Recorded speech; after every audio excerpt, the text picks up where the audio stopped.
not. Do you want the shift? Yes. Yes, I do.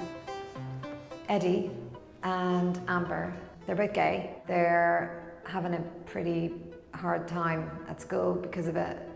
And so they decide to make their lives a little bit easier. They decide to be each other's beards. In kind of that period of your life where you're trying to figure out who you are, you're becoming an adult, you're leaving school, and both of them had realised that they might be gay and have decided to hide it and to go out with each other, you know, to stop the bullying and the teachers, the nuns, the parents from finding out. Nice. You know, I always thought you two were benders. Kev. And it's sort of about these two people that wouldn't really have found each other probably if it wasn't for the fact that they were both in the situation where they were hiding their sexuality. They agreed to go out and pretend to be straight and be each other's beards, and we see their friendship grow from there. And I think what we talked about a lot with David at the start is that this is absolutely a love story. It's just a platonic one, which is really nice. It's kind of a different spin on the rom-com. I think that this is the longest that no one's called me a lesbian since my dad died. For a good week after that, there was just silence. Almost made it worth it. I have a tendency to think slow and write fast. So this is an idea that came to me like several years ago because I spent a lot of time thinking about this, and because it's so personal, it kind of came fully formed in a really lovely, easy way. And then it was just about fine-tuning it and finding the actors. So I was sent this script by David Frame, and was kind of immediately taken in by the charm of the piece. It's very funny and subtle and kind of heartwarming. And you could tell from the page that it was a very personal story to David Frame, the writer-director. I think it was just the nature of the subject matter, you know? I think it's kind of important to do films that have, you know, a message behind them that feels like it could be a positive message. And I think, you know, for any teenagers that are going through something similar, to see themselves on screen, or to see like a version of themselves or a version of what they've kind of been through on screen, and to see the characters come through the other side and to be okay, you know, to show sort of stories like that. I'm gay.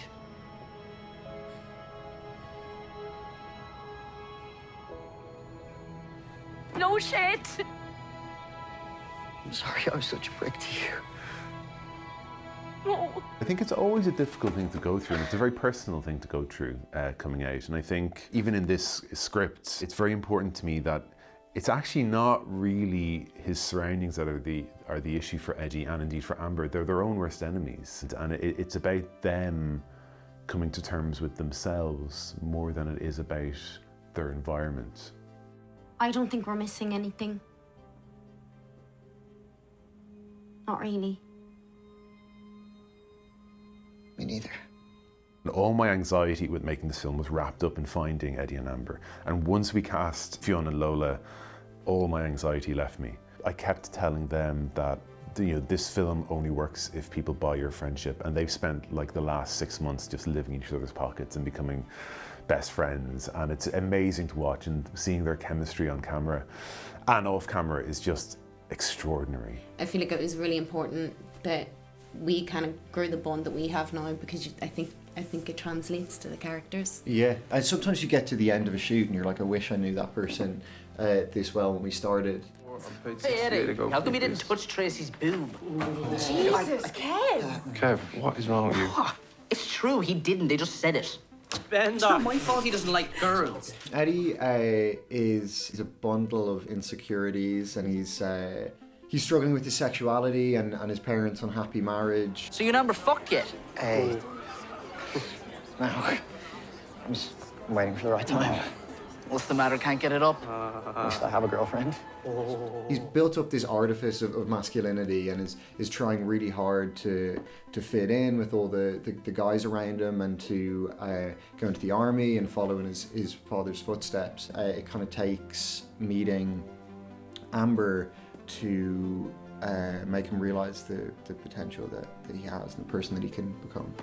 What the hell are you doing? I don't know. I did. You're gay. Gay for boobs. So Amber's kind of a big ball of personality. She's very, very loud, very bright, and I think she, more than Eddie, she knows exactly who she is, and that's why she finds difficulty in school, because she kind of finds it hard to switch that off. Amber, what's for lunch? Carpet?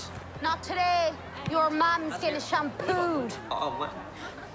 Fucking leather. And I think she thinks, like a lot of us do when we're younger, that life starts as soon as you leave home. You know, as soon as you go beyond that place, then you can be your true self.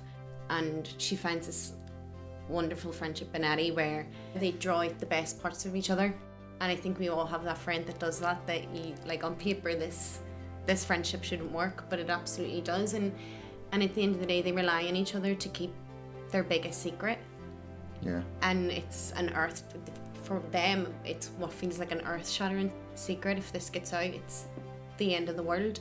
I think it's really easy to forget as well, like this is set in 95, 2 years previous. It was illegal to be gay in Ireland. And it's set at the back of the divorce referendum. Ireland was socially and politically a completely different place. I was thinking that we should start to tell people that we've slept together. What? Why?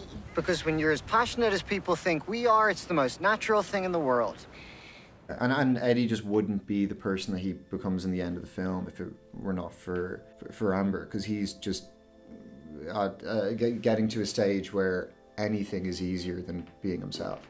Like anything at all is easier than accepting who he is. And it's also sort of set at the time of the divorce referendum in Ireland, and so, which is nuts when you think it was just that long ago. This sort of interesting period of time and a lot of change, and I feel like that is sort of where Hannah is kind of coming from. She's going through this change. She's discovering something about her eldest son that she's absolutely grand with. You know, she's more sort of, I mean, obviously worried about him, because obviously back in the 90s it wasn't easy for kids, you know, who had to come out as gay. All right. It's really important that the parents in this, that they're not purposefully hurtful, they're just accidentally harmful, like all parents are. You know, they say things that they don't mean to be hurtful, but a kid can take it up the wrong way. You know, you don't have to do this. I mean, not everyone is made for the army. I can do it. Ian is a very nice man and very well-meaning and really trying to do his best, and his intentions are always, they're always well-meaning, despite sometimes not having the desired effect. So there's a lot of misunderstandings between them, but a lot of love. There comes a point in time when you've got teenagers where they just stop communicating with you, and I think it's all really relatable. But like reading it and sort of playing with it the last few days, it made me feel a bit better as a parent, you know, like everyone's sort of screwing up all the time, constantly, and in fact it's sort of impossible not to. So does marriage. It's a lot of sacrifice. What sacrifices have you made? I mean, do you want it in writing? Yeah, that would be great. Like a list? Yes, a list. How long have we a got? A very tiny list. Get your A4 back. Yeah, the script is full of very funny lines, and reading it was a total page-turner. But often the best humour comes about when you see it brought to life by actors. Things that you didn't realise were funny or hilarious, and it's sort of hard to keep a straight face for a lot of what we're doing. We can't stop laughing behind the monitors. They had such an amazing rapport and chemistry. Every scene ends up being a little bit funnier than I thought it was going to be because of them, or you know, a little bit more poignant than I thought it was going to be because of them. He's probably leaned into the comedy of what they're doing. I think that's a good approach, because you can deal with stuff that's quite emotional and dramatic really well through comedy, you know. Near my daughter again. Yeah, well, I don't want your weird daughter near my son. Yeah. I mean, she's actually lovely, but still, fuck you. Fuck you. Fuck you. Fuck you. Fuck off.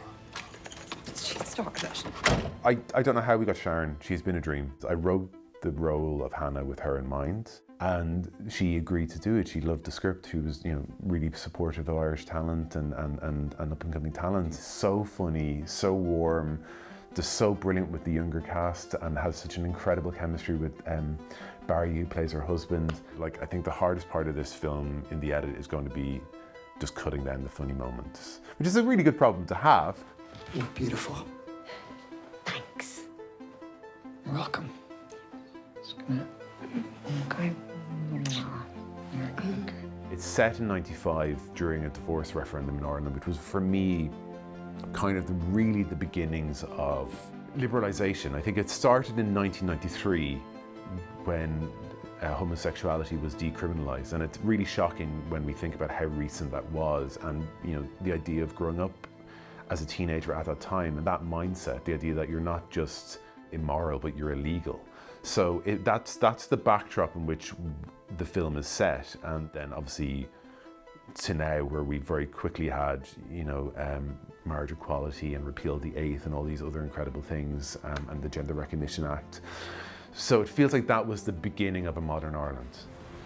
6 weeks. God, he'll be all buff and sexy. Once he's done, we can get a place in the barracks for like nothing. Oh, Jesus, a soldier's wife. You can tell when you come in the morning, like Niamh and Hare's like, yes. Yeah. Sit down. What are we doing can't today? wait, like, yeah. Yeah. Because you kind of have one signature hair look. Yeah. And I actually used to do my hair like this going to school. Yeah. So it's kind of like a little throwback. And then I have multiple. an array of never two the same. Yeah. Clips, the You crim. have like a folder of different looks. Yes, like, don't yes. you? Oh, it's great. Really, the whole of the 90s is represented in my hair.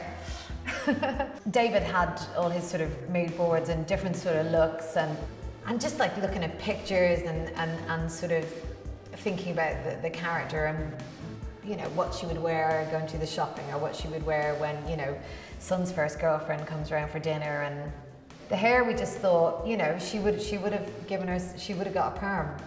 She would have, because literally everyone I knew had a perm. Like, certainly in the late 80s, everyone just got a shag perm. That's what you did. Nails. just slightly bad taste. The art department are very diligent in their work, and the attention to detail is great. I stumbled upon an old edition of Hot Press music magazine from the 90s, and there were interviews with bands like Elastica. It's all about Bikini Kill. Kathleen Hanna is proper punk. Have you heard them? I mean, I think, again, like any memory film, it has to have a strong soundtrack.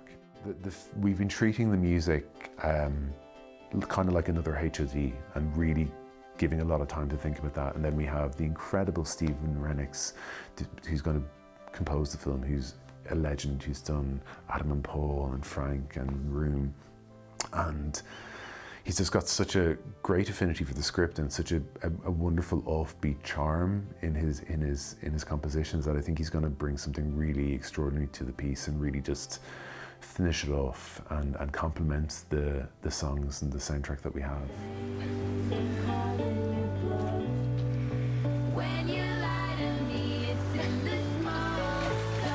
I think it's a really universal story, and I think what's wonderful about it and talking to the younger actors is a lot of them really identify with it and their own school experience. You know, at its very heart, it's a story about friendship. It's a story about, you know, this first love that ended up shaping who both these people become. And, you know, I think everyone has that person or hopes they had that person. So I think for that reason, I think it really does speak to kind of to beyond its setting. You know, it's the same difficulty that all kids have to deal with. And yes, we live in a much more accepting world, but it's never 100% accepting, and it's never ever as easy for kids who aren't straight. There's elements of romance, there's comedy, there's nostalgia, there's Irish elements, there's coming out and the gay story, there's coming of age of teenagers, it's school drama. It's a point in your life where you're discovering the whole world.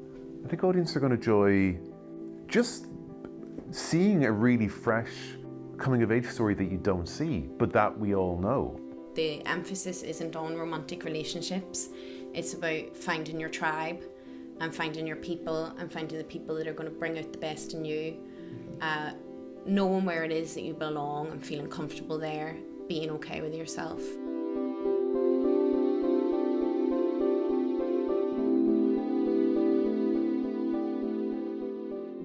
Oh, they'll definitely have a laugh.